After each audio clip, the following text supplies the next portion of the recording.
राम राम भाई। देखिए, उत्तल दर्पण जब खोखले गोले के कटे हुए एक भाग से उसके धसे हुए भाग पर कलाई कर दी जाती है तो उसे उत्तल दर्पण कहते। फिगर इस तरह बनेगा। आप बुक जब पढ़ेंगे विधिवत तब समझ आएगा। तो वीडियो बना रहे हैं, थोड़ा समझा देते हैं बस। तो देखिए, यदि खोखले गोले के कटे हुए एक भाग से उसके धसे हुए भाग पर कलाई कर दी जाती है तो उसे उत्तल दर्पण कहते हैं। उत्तल दर्पण से 40 मिनट दूर रखी वस्तु का प्रतिबिंब 10 मिनट दूर बनता है। तो उत्तल दर्पण की फोकस दूरी ज्ञात कीजिए। वीडियो बनाने का मकसद है, पहले मैं पढ़ाते थे, अब मैं केवल 8वीं तक पढ़ाता हूँ, ताकि मैं ये चाहता हूँ कि जो हम सीखे हैं 9, 10, 11, 12 का कोर्स वो भूले भी तो उसमें से समय मिलता है, देखो वीडियो बनाकर छोड़ देते हैं। यही इतना कृपा है। जय जय सीताराम। देखिए सवाल, उत्तल दर्पण में दर्पण से फोकस की दूरी U बराबर माइनस होगा। जो उत्तल दर्पण बस्ट की दूरी वो भी माइनस होगी, अवतल दर्पण में माइनस होती है। यहाँ बाकी उत्तल दर्पण में प्रतिबिंब की दूरी जो होगी वो प्लस होगी। यही याद रखना है, यह प्लस होगी। तो फोकस दूरी पूछ रहा है, आपका सूत्र है 1/A equal to 1/B plus 1/U। इसमें मान को हम क्या करेंगे, पुट कर देंगे।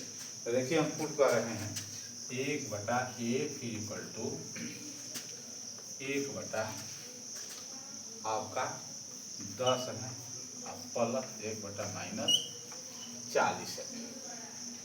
तो ये आपका एलसीएम 40 हो जाएगा। 10 और 40 एलसीएम 40 हो जाएगा।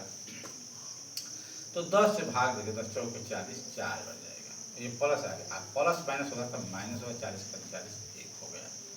तो 1/A फिर इक्वल टू, ध्यान दीजिए, 3/40 हो गया। कितना हो गया, 3/40। पर ध्यान देना है कि देखिए, उत्तल दर्पण में दर्पण से वस्तु की दूरी U बराबर -40 सेंटीमीटर, ये माइनस होगा। अब प्रतिबिंब की जो दूरी बनती है वो प्लस होती है। अब फोकस दूरी भी प्लस होता है, ये भी ध्यान देना है। अब हमको निकालना है, इसमें मान रख दिए आपका, जैसे साधारण इनको हल करते हैं उसी तरह करना है। ये प्लस बने तो माइनस हो जाएगा।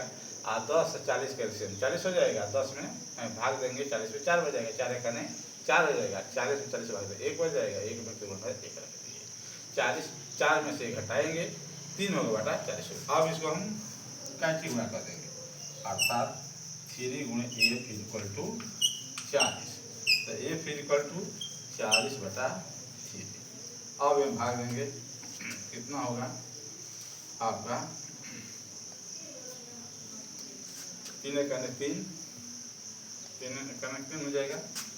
10 हो गया, 3 का 9, 3 का 9 हो गया। तो 45 हो जाएगा। 3 बार जाता रहेगा, इतना सेंटीमीटर 3 बार ले जाता है।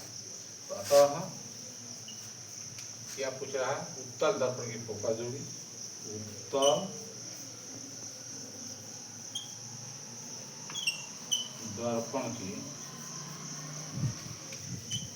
फोकस दूरी इक्वल टू 13.33 सेंटीमीटर। ये आपका पॉजिटिव धनात्मक है, यही आंसर होगा।